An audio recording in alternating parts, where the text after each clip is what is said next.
welcome back to my channel. If you are new here, my name is Beth and I homeschool 2 kiddos, and we just wrapped up our third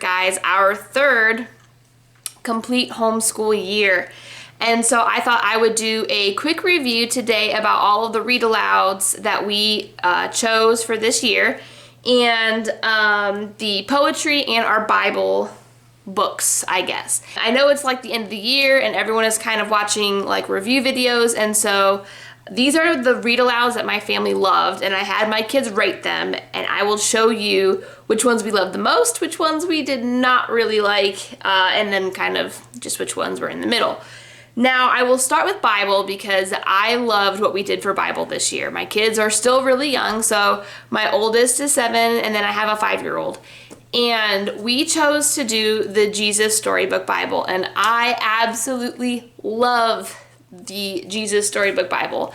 There are things in here that as an adult, right, in here that I loved how it was explained, how the wording was, and while it's not like verbatim scripture, it is a very great, like, I don't want to say paraphrasing, but it's a very great way for children to get introduced to the Bible in a way that is easy for them to understand. And then with that, I bought each of my kids the Jesus Storybook Bible coloring book. And this was also a really great thing for my kids. I would read the Bible story one day, we would come back and read it again, and then while I was reading, they could color, and then I would let them like copy off of the picture when I was finished. And we did every page in here, and they absolutely loved coloring in these. So this is basically what we did for Bible, and I think it worked pretty well for us. And so I highly encourage you, if you have young children and you want to do something that's not like super formal, that you know that your kids like either won't enjoy, or they won't sit still for, or they won't engage really well, I would try going this route. It was a great experience for us. They loved these stories too, and they even will choose this sometimes for their summer reading and kind of just read a few stories out of here. So that is what we did for our Bible portion, and we loved it. Next is for poetry. And if you've been around my channel very long, you know that this year we did a Shel Silverstein kind of like poetry study. So we read all 3 of these books. I have the Runny Babbitt, I think. And we didn't get to that one, but we did finish all 3 of these. And while these poems were fun, there were some poems that are a little bit macabre, a little bit strange. The illustrations are a little strange also. And so while they're fun poems and a really easy introduction to poetry, some of these poems were a little bit interesting, and a lot of them, I wouldn't say a lot of them, but I did skip over a few because I was just like, I don't know about this poem. So we did enjoy, for the most part, these poems for poetry. Now, we used The Good and the Beautiful for history, and this was our first year using it, and we really liked it. But with the curriculum comes a read aloud pack, and you read one. They have like a list of recommended books that you can read, 1 per unit, but then they also just give you an option to buy a read aloud pack with books from their library. So that's what we chose to do for this year for History 1, and that's what we're going to do next year for History 2.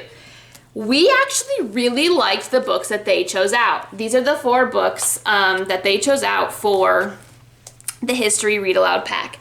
We did not finish the last one, but I'll get to that in a second why. So the first book that for like Unit 1 was The Boy of the Pyramid, and we really liked this book. It's a level 6, and so I was a little bit hesitant at first because these were a lot higher levels than my children, have ever read or been read to. But for the most part, I think they did a pretty good job. This one was really enjoyable. And then the next one was The Saracen Steed. This one was a super long book. It's a level 8, and the language was very like medieval. And so I had to do a lot of paraphrasing. and there were actually some words that I didn't understand. And so for a book alone, it was actually a really interesting book, and they did enjoy it for what they could understand. We'll probably, like I said in my review video, we started history early enough with The Good and the Beautiful that we will be able to circle back and do the whole set again. And so I do think that when we circle back, this book will probably be a little bit more enjoyable for my kids. For Unit 3, we did the 3 Gold Doubloons. This is a level 7 book, and we love this book. This was a very easy book to understand. This was all about like the creation of the Continental Congress and all of that stuff, and we really liked this book. And my kids actually sat down and listened to this book, so this was a one that we liked too. Now this one was for Unit 4. It's all about the Berlin Wall and things like that. It's a level 9. Now we did finish History 1 with a good introduction to the Berlin Wall, to communism and all of those things. Now my kids are, like I said, quite young to understand all of the implications of that unit. And so this book, we got, as you can see, I don't know, we still have our bookmark in. We only got about a third of the way into this book. And while there was nothing wrong with this book, it was a bit too mature for my kids and for the content that they had. As an adult, I thoroughly enjoyed what I read. And it made me reflect on some things as far as like what these people had to go through and what like just the internal struggle to a city being divided into half, you know, with like an east side of the city and a west side of the city, and how different they are because one was controlled by one kind of government and one was controlled by a different kind of government. And it was just a very thought-provoking book for an adult. My kids, I don't think were able to kind of go up to that level of thinking, and so we kind of just stopped. Like I said, there's nothing wrong with this book. It was very interesting, and again, when we circle back and do History 1 again, we will finish this book. So that is what we did for the history read aloud. And I just did this at the end of every school day, like while we were still in the schoolroom. And while I was reading these, they could either color, or I had like a bin of quiet activities that they could do. But most of the time they ended up coloring in their Jesus Storybook Bibles while they listened to me read these books. Lastly, I will be showing you our chapter book read alouds that I chose for this past school year. And let me just start by saying this. I love choosing chapter books for my kids. It's so fun because there are books that I've read in my past that I want to share with my children, but then there's also books that I've always wanted to read and never have. And so I think this is a great way for both of those things to really shine. One of the great things about like homeschooling is that there are so many resources out there for kind of like choosing read alouds. And one of the things that we really took advantage of, not this school year, but the school year previous to that, is we were part of Sunlight, and I loved having all of their read alouds kind of chosen for me. And we read most of those books. So when I sat down for this year, I was like, maybe I should go back on that list for their next level and just see what they have on there. And so I pulled a lot of books from there that we read and we really enjoyed. The other thing that I utilized quite a bit in choosing my read alouds was the Good and the Beautiful reading list. And what this is Jenny Phillips and her team sat down and they read just so many books. Popular books, secular books, old books, you know, classic books, all of these books, and they put them in a list. And there's two lists. There is one that like you should read list, like a yes, read this list, and then there's a no, don't read this list. And while, you know, it is one person's opinion on like the content of the book and things like that, I do trust them most of the time. And they go through like why they put this on the do not read list, whether it was like the disrespectful attitudes of the children or language or content in any area. Those are just things to be aware of as a parent when letting your kids read these books. And so I did pull from that book, But now this coming year, if you want to go over and check out my my 2021, 2022 Read Aloud choices, I did utilize the Good and the Beautiful library, or the Good and the Beautiful reading list, a lot more than I did for this past year. I'm gonna go through the books that we read, and then afterward I will kind of tell you which ones we didn't like at all and which ones we really enjoyed. This is in no particular order, and so I'm just gonna kind of just run through them. So we have The Matchlock Gun,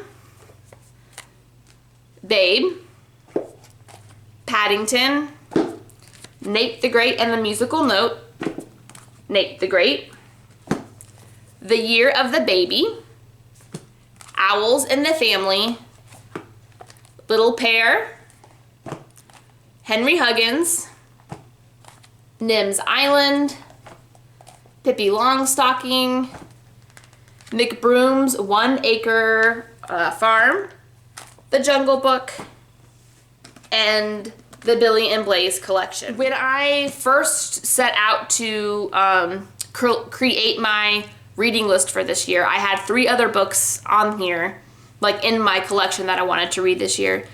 We unfortunately did not get to read those. In my quarter 4, like end of year wrap up, I kind of just, you know, lay out that probably about 3 weeks before the end of school, I basically like turned off. I don't want to say turned off in like a bad way, but you guys know what I mean. Like I was just done. I was ready for the school year to be over. We were finishing up a lot of our curriculum pieces, and so kind of, you know, the reading came to a wayside, and so we didn't finish all of the books that I had planned, but we did get through all of these. So the ones that my kids love the most, I will hold up. Billy and Blaze. So this is a collection. I think there's 9 books in here, and we loved every single one of them. These are not long books at all. Guys, we read 1 book a night, okay? And like, I mean, they're just really nice picture books. They're great length. And the content was great. There's nothing in here that I would ever say was inappropriate, but they have little adventures, and they're so cute. And so my kids loved these books. The next one that they loved was The Year of the Baby. I don't know why they loved this book. They thought it was funny. They thought it was interesting. I want to say, and this is just speculation, I guess, but I want to say they loved this book because they could relate. We have a 2-year-old, and so they've been through a year of an infant, and then this past year, our daughter was a toddler. She was always around, and so I think they can kind of relate to this book, and I think that's why they really liked it. And then the last book that they absolutely loved, both of them agreed that Babe was probably their favorite book that we read this year. This book is so cute, and there was also a movie that went along with it, and so we read the book, and then we watched the movie, and then we kind of talked about it. But they absolutely loved Babe, and so Babe, Year of the Baby, and Blaze were our absolute favorite books this year. Now, there were only 2 books that my children didn't really enjoy. My daughter basically loved every book that we read except for the 2 that I'm going to show you, and then my son was a little bit more picky. However, the 2 books that we were not a huge fan of was Nate the Great and the Musical Note, and then just Nate the Great. I don't know why they didn't like these, but they were just not big fans. They did not enjoy them enough to say that we should read these again. They did not like these, and then the other 3 they really liked. And then the other ones here were just books that they enjoyed. I chose books, I guess, that had like movies with them, and so we read Paddington and watched the movie. We read Jungle Book and watched the cartoon. They're not the same, but it wasn't the Jungle Book movies weren't as appropriate for their ages, and so we just went with the classic. Nim's Island, we read the book and watched the movie. This was actually a really cute movie. And Babe, like I said, we read Babe and watched the movie. But other than that, these were really great books. My personal favorites were probably Paddington and Owls in the Family and Henry Huggins. I love those books. I love really all of these books, but I just really enjoyed reading those 3 in particular. So thank you guys so much for watching. This has just been a really quick review of our read aloud choices for this past homeschool year. And I have an entire video on the reading selections that I chose for next year. And so go ahead and check that out. And I cannot wait to read those books. I love reading, and I love reading to my kids. I think there is something just so powerful and magical about that time that you get to spend together. This was just a really quick video, and I hope you're having a great day. Click the subscribe button and the bell so you get notifications when I post more videos, and I will be seeing you soon in my next video. Bye guys!